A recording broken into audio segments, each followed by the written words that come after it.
Hey guys, what's going on? James here. In this video today, we are going to be talking about what the next steps are for the Tampa Bay Buccaneers after their wild card round loss. This video is sponsored by BetUS Sportsbook and Casino, by the way. More on them in a little bit. But folks, the reason I bring this up is because, one, the Bucs are coming off of a disappointing loss to the Washington Commanders. It was 23-20 in the wild card round. We all know, last second field goal, souls ripped out of the bodies of Bucs fans. It was not fun to see, right? It was not fun to see. But there was also an article written by Bill Barnwell of ESPN, and it is saying NFL wildcard playoffs offseason questions for 5 losing teams. Of course, the Bucs are in there right now.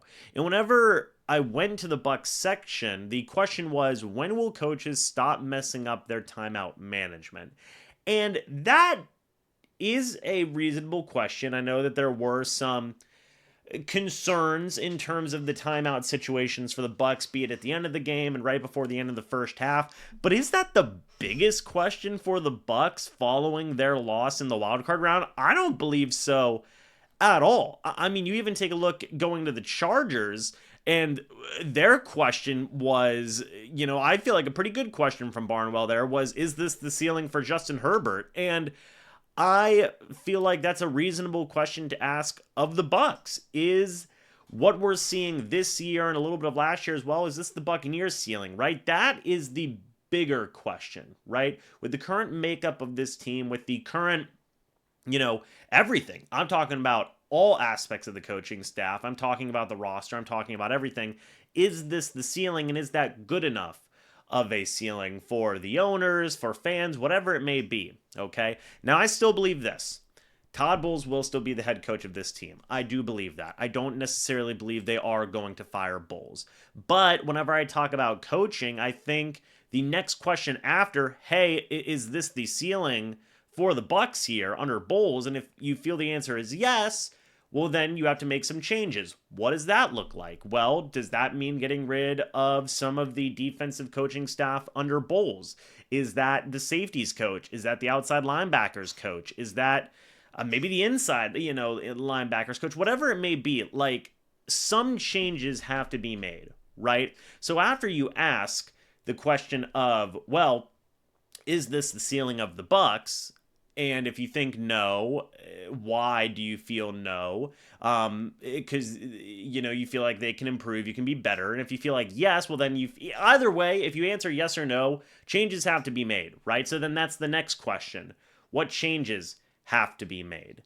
Before we dive a little bit deeper into that, guys, I do want to say thank you real quick to the sponsor of this video, BetUS Sportsbook and Casino. If you guys use the promo code YouTube150, you get a 150% sign-up bonus on your first deposit, 125% bonus on your next 2 deposits.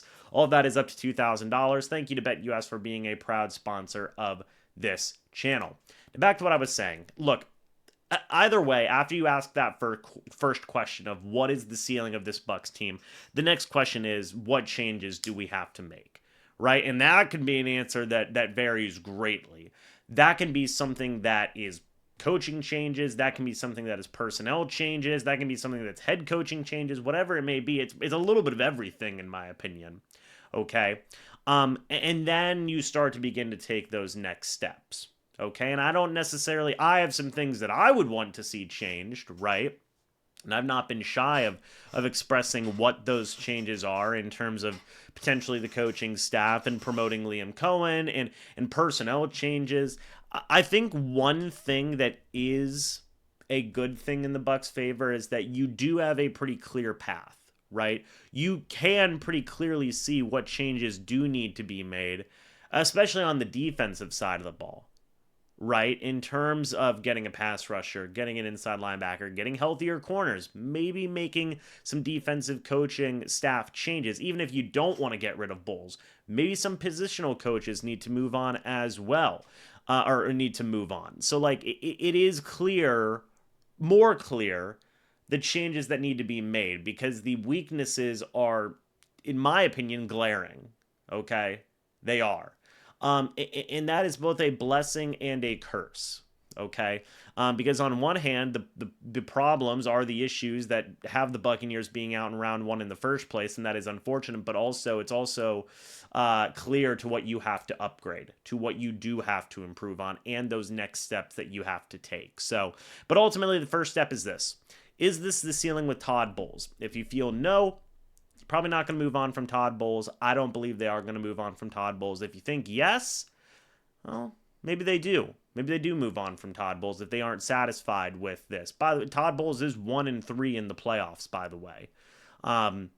So, we'll see, man. But that's kind of the biggest question right now is what is this team's ceiling? And are we satisfied as a Buccaneers organization with this team's ceiling, whatever we may perceive it to be?